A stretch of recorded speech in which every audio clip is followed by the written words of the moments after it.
High যশ। Hello. কি ব্যাপার, তুমি আমাকে কফি শপে ডেকে পাঠালে? আসলে তোমার সাথে আমার একটু আলাদা কথা ছিল। আলাদা কথা? তো তুমি তো বাড়িতে চলে আসলে পারতে। বললাম যে তোমার সঙ্গেই আমার আলাদা কথা ছিল। হ্যাঁ বলো না, বলো কি কথা। বলছি বলছি ভাই দেখো, আমি তো জানি তুমি যত বড়ই অনকোলজিস্ট হও না কেন, আমি বোধহয় এই পৃথিবীতে আর বেশি দিন নেই। দেখো, আমি সেটা জানিও না, আমি সেটা মানি না, আর আমি সেটা বিশ্বাসও করি না। ট্রিটমেন্ট শুরু হওয়ার আগে, ইনভেস্টিগেশন হওয়ার আগে আমি কোনো রকমের কোনো নেগেটিভ কিছু ভাবতে চাই না। তুমিও ডাক্তার, আমিও ডাক্তার। আমি আমি এই কথাটা আমার পার্সপেক্টিভ থেকে বললাম। আমি যেটা ফিল করছি, আমার ভেতরের ফিলিং, সেই ফিলিংয়ের জায়গা থেকে আমি বললাম কথাটা। দেখো, সবসময় সেই ফিলিংটা ঠিক নাও হতে পারে। হয়তো আমি যেটা বলেছি সেটা ঠিক নাও হতে পারে। হয়তো আমি বেঁচে গেলেও যেতে পারি, কিন্তু আমি যে সাংঘাতিক যুদ্ধের মধ্যে যাচ্ছি সেটা শুধু আমিই জানি। আর সেই জন্যই আমি দুর্বল হয়ে আছি, দুর্বল হয়ে পড়ছি দিনের পর দিন। আর আমি না আর কিছুতেই রোহিণীকে স্ট্যান্ড করতে পারছি না। যে একবার হিমালয় পাহাড় দেখার দুর্লভ সৌভাগ্য অর্জন করতে পেরেছে, সে তো টিলাতে খুশি হতে পারে না।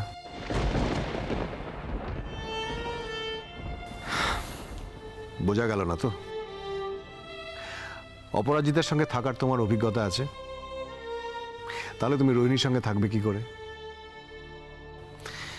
দেখো, সেটা তো খুব স্বাভাবিক ছিল, কিন্তু ভুলটা তোমারই ছিল। তোমার অপরাজিতার জন্য ওয়েট করা উচিত ছিল।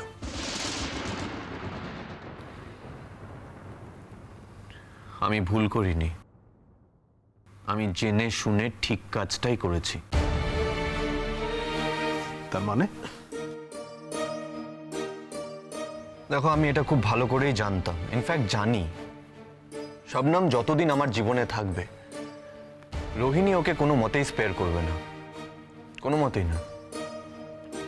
দিনের পর দিন, একের পর এক রোহিণী ওর উপর অ্যাটাক করেই যাবে।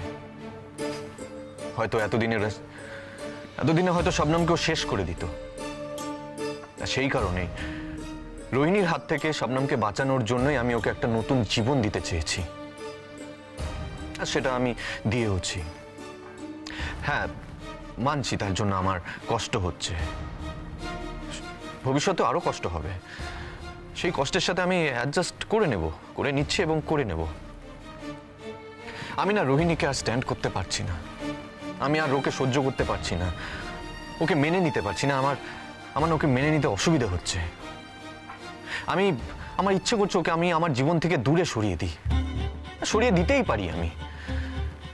দেখো, ওর জীবনে কিন্তু হারানোর আর কিচ্ছু নেই। জেলবাসও হয়ে গেছে, চাকরি বাকরিও আর নেই, আর পাবেও না চাকরি বাকরি। এরপরও যদি আমি ওকে আমার জীবন থেকে সরিয়ে দিই, তাহলে কিন্তু ও আবার শবনমের উপর অ্যাটাক করবে। তুমি এই চিন্তাটা ছেড়ে দাও। আমি থাকতে অপরাজিতাকে কেউ কিচ্ছু করতে পারবে না। সেই ভরসা আমার আছে তোমার উপর, কিন্তু ক্ষতি তো করতে পারে। একটা মানুষকে এতটা ক্ষমতাবান আমি মনে করতে রাজি নই যশ। আর আরো একটা কারণ আছে। কি কারণ বলো?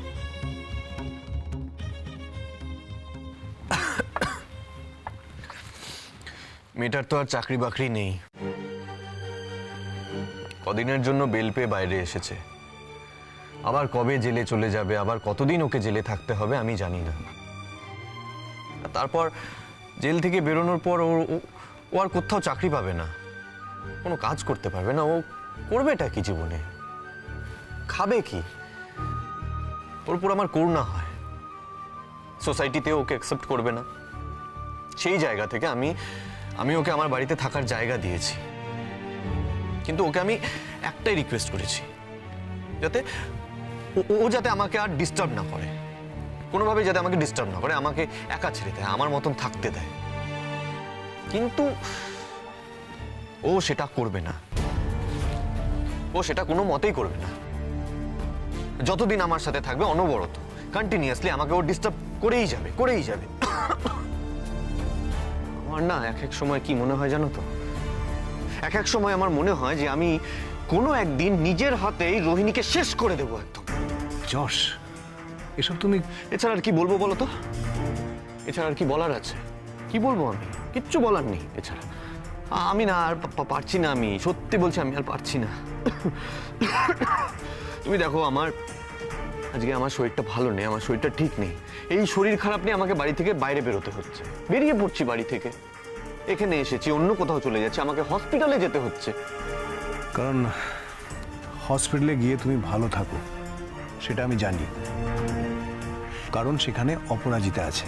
না মানে এতে অস্বস্তির কোনো কারণ নেই। প্রত্যেকটা মানুষেরই একটা কমফর্ট জোন থাকে, অপরাজিতা তোমার কমফর্ট জোন। আমার কাছে লজ্জা পাওয়ার তো কোনো কারণ নেই। দেখো, অপরাজিতা থাকলে আমিও ভালো থাকি। মানে একটা মানুষের মধ্যে সেই অ্যাট্রাকশন পাওয়ারটা আছে। মানে দেখো, তোমার যদি হসপিটালে এসে ভালো লাগে, তাহলে তুমি যখন সময় পাবে তুমি হসপিটালে চলে আসবে।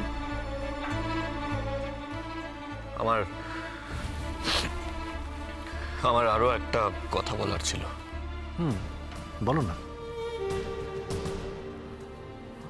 আমার মনে হয় আমি অন্যায় করেছি। যে ঘটনাটা ঘটেছে সেটা হওয়া উচিত ছিল না, আমি ভুল করেছি। আর সেই ঘটনার জন্য তোমার খারাপ লেগেছে, তুমি মাইন্ড করেছো। একেবারেই না, এটা নিয়ে অপরাজিতার সঙ্গে আমার কথা হয়ে গেছে। মানে এটা স্বাভাবিক ছিল, আমি কিছু মনে করিনি। বরঞ্চ আমার ব্যবহারে হয়তো তোমার খারাপ লাগতে পারে। I am really sorry for that. আমি তোমাকে সরি বলতে এসেছিলাম,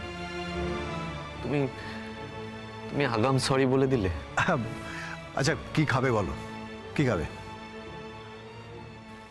কিচ্ছু না, খাওয়ার ইচ্ছে নেই। আজকাল কিছু খেতেও ইচ্ছে করে না। নিঃশ্বাসে বড্ড কষ্ট হয়, ব্রিদিং প্রবলেম।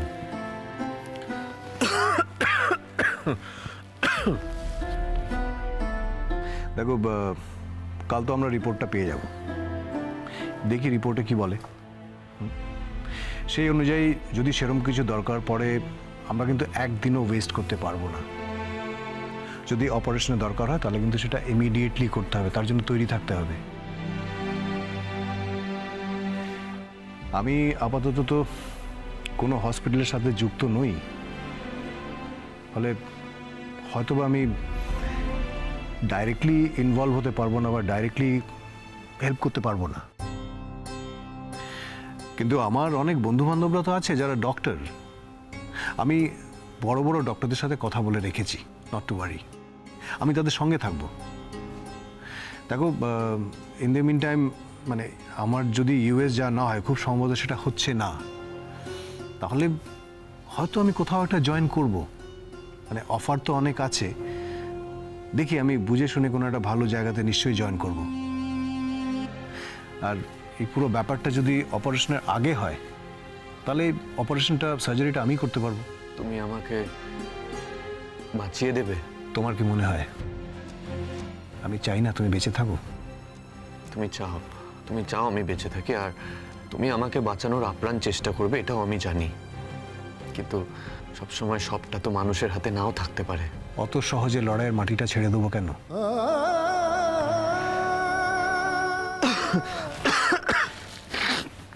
আমার না, আমি সত্যি কথা বলছি, ট্রাস্ট মি, আমার না খুব অপরাধ বোধ হচ্ছিল। হ্যাঁ, আমি কাল সারা রাত ঘুমোতে পারিনি।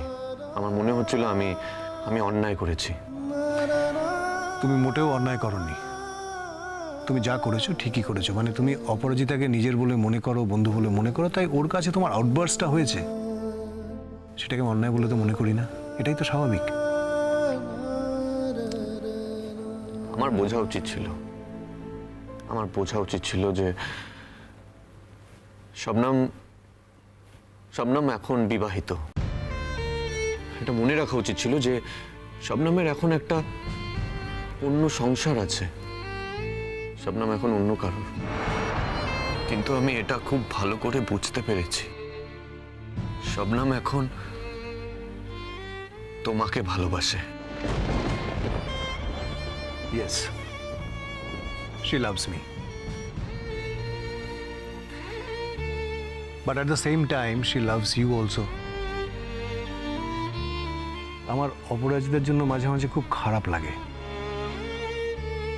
মানে ওর জীবনটা এভাবে দুটো ভাগে ভাগ হয়ে গেছে। আমি মাঝে মধ্যে ভাবি যে আমি ওর জীবনে না এলেই হয়তো ভালো হতো, তাহলে অ্যাটলিস্ট ওর জীবনটা এভাবে দুটো ভাগে ভাগ হয়ে যেত না।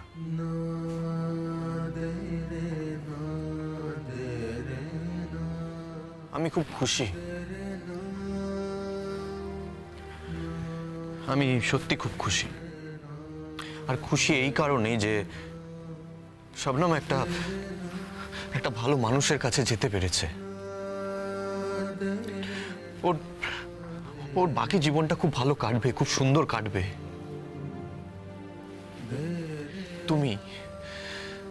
তুমি ওর জীবনটাকে আলোর মধ্যে নিয়ে যাবে, আলোর দিকে নিয়ে যাবে, যেটা আমি কখনো পারিনি। আমি শুধু ওর কাছ থেকে নিয়েই গেছি, আর তুমি ওর জীবনে দিতে এসেছো। জানো তো, ঈশ্বর এই পৃথিবীতে না সবকিছু ব্যালেন্স করে দেয়। এটা সেই ব্যালেন্স আমি নিয়েছি, আর তুমি ওকে ভরিয়ে দেবে। এখনো পর্যন্ত তুমি কিন্তু বললে না তুমি কি খাবে। একটু ফ্রুট জুস খাবে?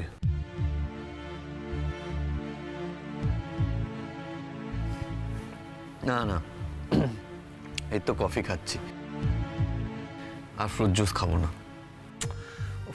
ডোন্ট।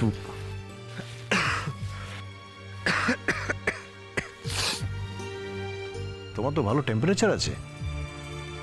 টেম্পারেচারটা যাচ্ছে না, অবশ্য যাওয়ার কথাও নয়। শ্বাসকষ্টটা বড্ড বেশি বেড়ে গেছে, লাংসে কিছু হলে খুব মুশকিল। আরে কিছু যে হয়েছে সেটা তো আমরা শিওর নই। আই এম শিওর, আর তুমিও শিওর। নেহাত হাতে কলমে কাগজটা পাচ্ছ না বলে মানতে চাইছো না। তুমি রোহিণীকে বলনি? আমি বলতে চাইনি। বলছি, তোমার বাড়ির লোকেরা কেউ জানে না? না, আমি চাই না বাড়িতে একটা কিওস হোক। এটা জানাজানি হলে বাড়িতে সবাই চিন্তা করবে, সবার মন খারাপ হবে, টেনশন করবে, বাড়িতে একটা নাটক হবে, আর কেউ না কেউ মন খারাপ করেই থাকবে। শুধু শুধু বাড়িতে এই টেনশনটা আমি দিতে চাইছি না। আজ না জানলেও কাল তো জানবেই, তখন তো হবেই, একই রকম হবে। দেখো, বুঝতেই তো পারছো, বাড়ির পরিবেশটাকে মানে যে কদিন মানুষকে ভালো রাখা যায় আর কি। আমার মনে হয় রোহিণীকে বলে দেওয়া উচিত, কারণ তাহলেই হয়তো রোহিণী একটু শান্ত হবে। ও যা জিনিস আমি জানি, ও শান্ত হওয়ার মতন মেয়ে নয়, বরং তখন আরো আমাকে বেশি আঁকড়ে ধরে রাখার চেষ্টা করবে। আমি বেরোতে গেলে অশান্তি করবে, বেরোতে দেবে না, রেস্ট্রিকশন করে দেবে। আমার মাকে ইনসিস্ট করবে, মায়ের সাথে তো খুব ভালো রিলেশন, ওর মাকে ইনসিস্ট করবে যাতে আমাকে বাড়ি থেকে বেরোতে না দেয়। বাড়ির সবাইকে নিয়ে, যারা ওর ফরে আছে, ওকে সাপোর্ট করে, তাদেরকে নিয়েও আমাকে উৎখাত করে ছাড়বে, হেল করে দেবে আমার লাইফটা। আমি না মানে আমি আমার আমার জীবনের শেষ কটা দিন, না না লিসেন, আমি যে কটা দিন আছি এই পৃথিবীতে, আমি না আর কোনো ধরনের কোনো রেস্ট্রিকশনের মধ্যে থাকতে চাইছি না। এই কথাটা আমি মানতে পারছি না। না দেখো, অ্যাজ এ ডক্টর আমি এটা সাপোর্ট করি, but I don't approve of it.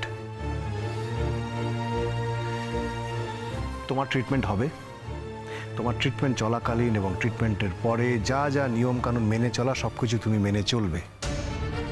ওকে? দেখো, নিয়ম মেনে চললে না অনেক কিছু এমনিতেই ভালো হয়ে যায়। আমার না খুব খারাপ লাগছে, আমার জন্যই তোমরা ইউএস যেতে পারলে না। ধরো আমি ইউএস গেলাম, ওকে, আর আমি জোর করলে হয়তো অপরাজিতা ইউএস যেতে রাজি হবে। আর ধরো ইউএস গেল, যদিও যেতে রাজি নয়, কিন্তু ধরো ইউএস গেল, কিন্তু ও কি ইউএসএতে গিয়ে ভালো থাকবে? তোমার কি মনে হয় ও কি ওখানে গিয়ে ভালো থাকবে?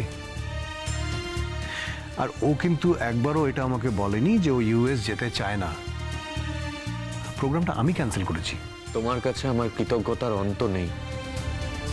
আমি এখন শুধু শবনমকেই নয়, আমি তোমাকেও দুর্দান্ত ভালোবেসে ফেলেছি। It's my honour. বিশ্বাস করো, আমি তোমাদের দুজনের কাছে কৃতজ্ঞ হয়ে রইলাম। আমি আমি বুঝতে পারছি আমার আমার এখন শবনমকে স্পেস দেওয়া উচিত। আমি না আসলে খুব স্বার্থপর হয়ে গেছি, স্বার্থপরতা করছি তোমাদের সাথে। আমার নিজের সমস্যা নিয়ে শবনমের কাছে যাওয়া উচিত নয়, কিন্তু এই কিন্তুটুকু আছে বলেই তো তুমি রক্ত মাংসের মানুষ হয়ে আছো, না হলে তো ভগবান হয়ে যেতে। আমি তোমাকে বলছি যশ, আমি তোমাকে বলছি তুমি এসব নিয়ে একদম ভেবো না। আমাদের মধ্যে সম্পর্কের কোনো অবনতি ঘটেনি। মানে আমাদের মধ্যে বিশ্বাসটা এতটাই স্ট্রং যে সম্পর্কে অবনতি ঘটার কোনো অবকাশই নেই, কোনো সুযোগই নেই। দেখো, তুমি শুধু নিজেকে ভালো রাখো, ওকে? নিজের টেক কেয়ার করো। আর এই যে শরীর খারাপ বলে এসব ভুলভাল কথা চিন্তা করো না, একদম চিন্তা করো না। রাইট? প্রমিস?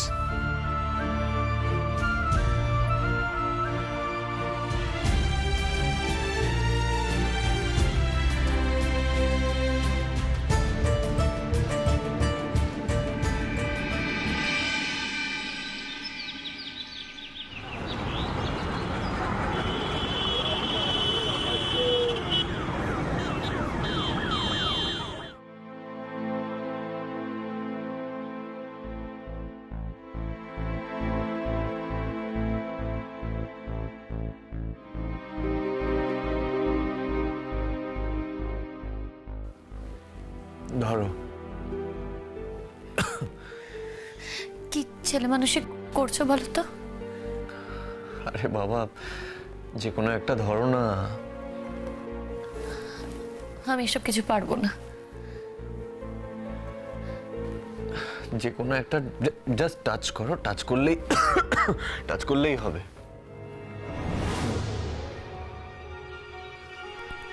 পারবো না। কেন এসব পাগলামো করছো তুমি? আমি জাস্ট দেখতে চাই যে কি রেজাল্ট বের হয়। দেখো, যাই রেজাল্ট বেরোক না কেন, তার তো ট্রিটমেন্ট আছে, ট্রিটমেন্ট করা হবে। তুমি তো জানো সেসব। দেখো, লাং ক্যান্সারের বিষয়টা একটু হলেও আমি জানি। লাং ক্যান্সারের কি ট্রিটমেন্ট আছে, কোন স্টেজে কি ট্রিটমেন্ট করা হয়, সেসব আমি জানি। ইনফ্যাক্ট আমি এটাও জানি যে লাং ক্যান্সারে ফাইনালি কি হয়, কি রেজাল্ট হয়। কি জানো তুমি? তুমি কি জানো তোমার কোন স্টেজ? তুমি তো কিছু জানো না। আর ট্রিটমেন্ট করলে, অপারেশন করলে না কিওরও হতে পারে, জানো তো? হাসছো কেন তুমি? এমনি হাসছি।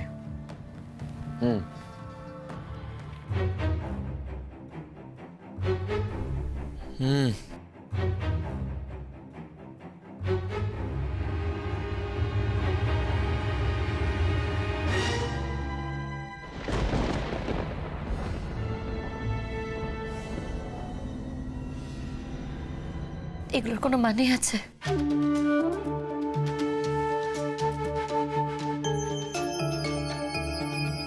যত সব ছেলে মানুষই।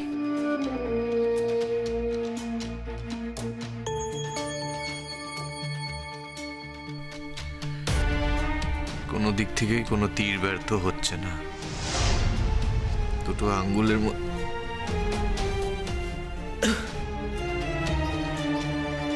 দুটো আঙ্গুলের মধ্যে যেটা নেগেটিভ সেটাই ধরলে।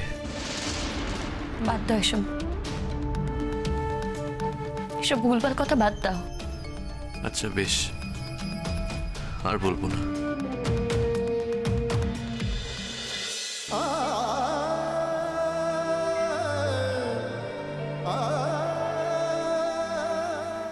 গা তো জ্বরে পুড়ে যাচ্ছে। তেমনই তো কথা।